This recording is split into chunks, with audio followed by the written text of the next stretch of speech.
والارتقاء بسلوك الفرد والإصلاح المجتمعي والتأهل وتهذيبه. فإذا سمع الإنسان رضي الله عنه ما يكون من قول إلى بدنه رضيه عليه أوله ذلك يقظة تدعو إلى أن يحفظ لسانه ويغض بصره ويبصر مواطن العقل فيحفظها. وإذا سمع قوله تعالى وإن عملوا كحمله كرام الكاتبين أحيا ذلك بنفسه مراقبة الله في أفعاله وحقق مراد ربه في نياته وأدى حق الله وحقوق العباد فيصلح ويصلح. قال الله تعالى من عمل صالحا من ذكر أو أنثى وهو مؤمن فلنحيينه حياة طيبة ولنجزينهم أجرهم بأحسن ما كانوا يعملون. ألا وصلوا عباد الله على رسول الهدى وقد أمركم الله بذلك في كتابه فقال إن الله وملائكته يصلون على النبي يا أيها الذين آمنوا صلوا عليه وسلموا تسليما. اللهم صل على محمد وعلى آل محمد كما صليت على إبراهيم وعلى آل إبراهيم إنك حميد مجيد. اللهم عن خلفاء الأربعة الراشدين أبي بكر وعمر وعثمان وعلي وعن الملائكة وصحبه وعنا معهم بحمدك وبفضلك وبإحسانك يا أرحم الراحمين. آمين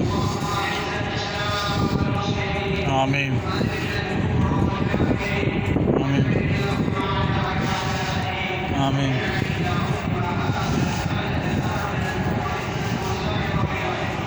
آمين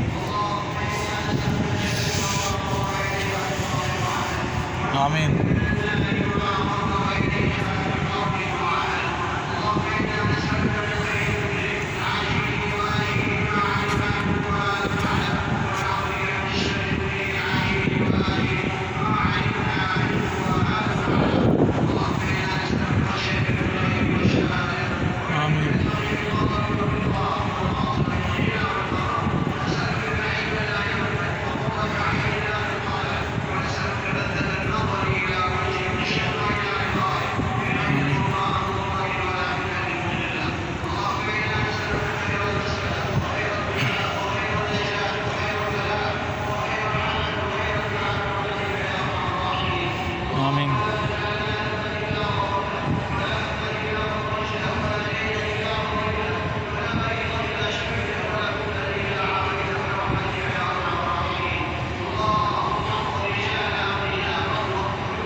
अल्लाह ताला हम सब मुसलमानों को अपनी हिफ़्ज़-ए-मान में रखे, सबकी नेक हाजतें पूरी करे।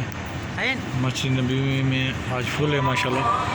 जुम्मे की तो नमाज मस्जिद नबी के सामने पढ़ रहे हैं, दरवाजे 15 नंबर गेट।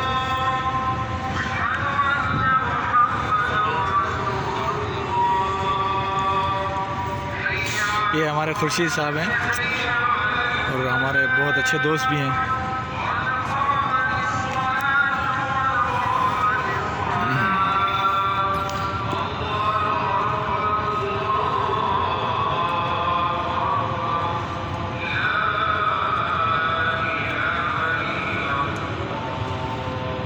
ला इलाहा इल्लल्लाह मुहम्मद रसूलुल्लाह। दूसरे वीलॉग में फिर मुलाकात होगी इंशाल्लाह। अस्सलाम वालेकुम।